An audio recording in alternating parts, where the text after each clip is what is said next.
আসসালামু আলাইকুম ওয়া রাহমাতুল্লাহি ওয়া বারাকাতুহু। আরে ভাই, তোরা এখন এখানে বসে আড্ডা মারছিস? তোরা কি দিনিয়াদের প্রোগ্রামে যাবি না? না ভাই, আমরা এখন বাটার মেলায় যাব আর প্যান্ডেল ঘুরবো বলে বের হলাম। তোরা এখন যা, পরে আমরা যাব।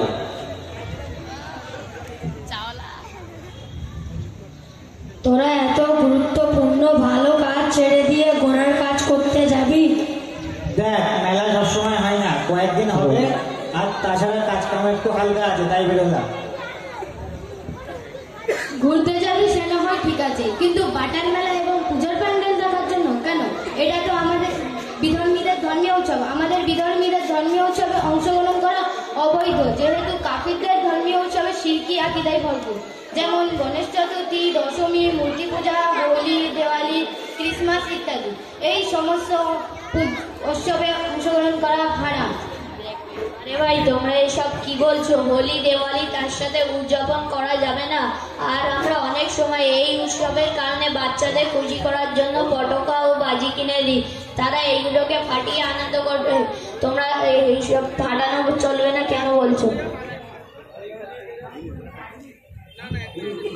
না ভাই, আমরা আমাদের বাচ্চাদেরকে ক্রিসমাস দিবস এবং দিওয়ালি উপলক্ষ করে যে সমস্ত বাজি পটকা কিনে দিই, এটা জায়েজ না।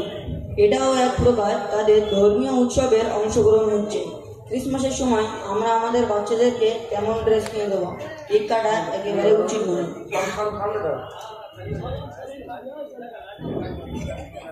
अरे बचवा, तनी हंडी हथुआ पकड़ लियो, हम चल नहीं सकते।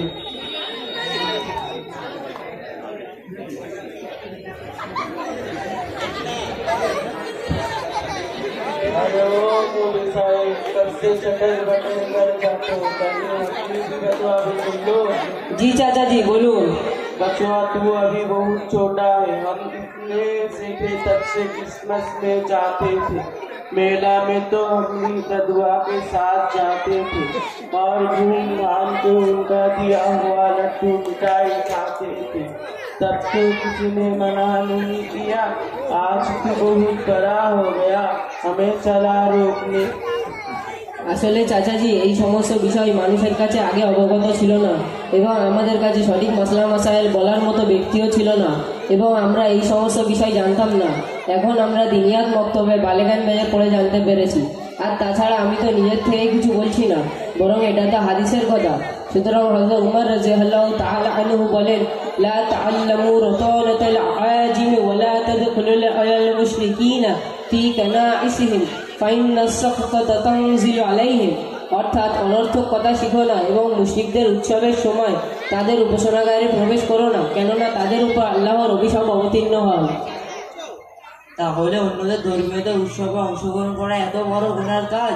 আচ্ছা, আমাদের একটু বিস্তারিত বলো, যে বিধর্মী ধর্মীয় উৎসব বলতে বিষয় আর কি হতে পারে? আরে তোরা এখন এই সব কি নিয়ে ব্যস্ত হয়ে গেলি? এখন এত নসিহত শোনার সময় নেই।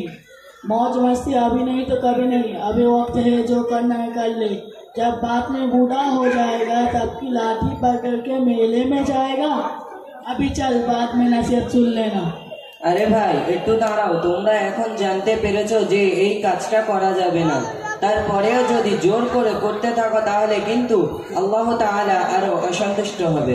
কেননা কোনো জিনিস জানার পরেও তার উপর আমল না করা অথবা ইচ্ছাকৃত ভুল করা দ্বিগুণ গুনাহের কাজ। তাহলে আমাদের বিষয়টা পরিষ্কার করে বলো। এই সমস্ত উৎসব উদযাপন করা অর্থাৎ তাদের উৎসবের সময় খুশিতে নিজের বাড়ির জন্য আসবাবপত্র ক্রয় করা এবং বিশেষ রান্না খাওয়ার আয়োজন। শিরিক বলতে কি বোঝায়? শিরিক আবার কি? শিরিক শব্দের অর্থ হলো অংশীদার করা। আল্লাহ তাআলার সত্তা ও গুণাবলীর মধ্যে কাউকে অংশীদার করা শিরক। আল্লাহ তাআলার গুণাবলীতে শিরকের অর্থ হলো যে সমস্ত গুণাবলী কেবলমাত্র আল্লাহ তাআলার জন্যই নির্দিষ্ট, সে সমস্ত গুণাবলী অন্য কারোর জন্য সমর্থন করা, যেমন আল্লাহ ব্যতীত অন্য কাউকে রুজিদাতা এবং সন্তান সন্ততি প্রদানকারী মনে করা। কোনো নবী অথবা অলি সম্পর্কে এই বিশ্বাস রাখা যে আল্লাহর মতো উনিও অদৃশ্যের খবর জানেন।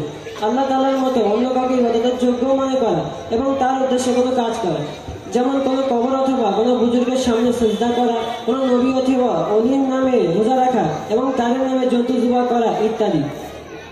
গুনাহের মধ্যে কুফর ও শিরিক সব থেকে বড় গুনাহ। এই দুটি গুনাহ তওবা ব্যতীত মাফ হয় না। কুফর ও শিরিক অবস্থায় মৃত্যুবরণকারী সর্বদা জাহান্নামে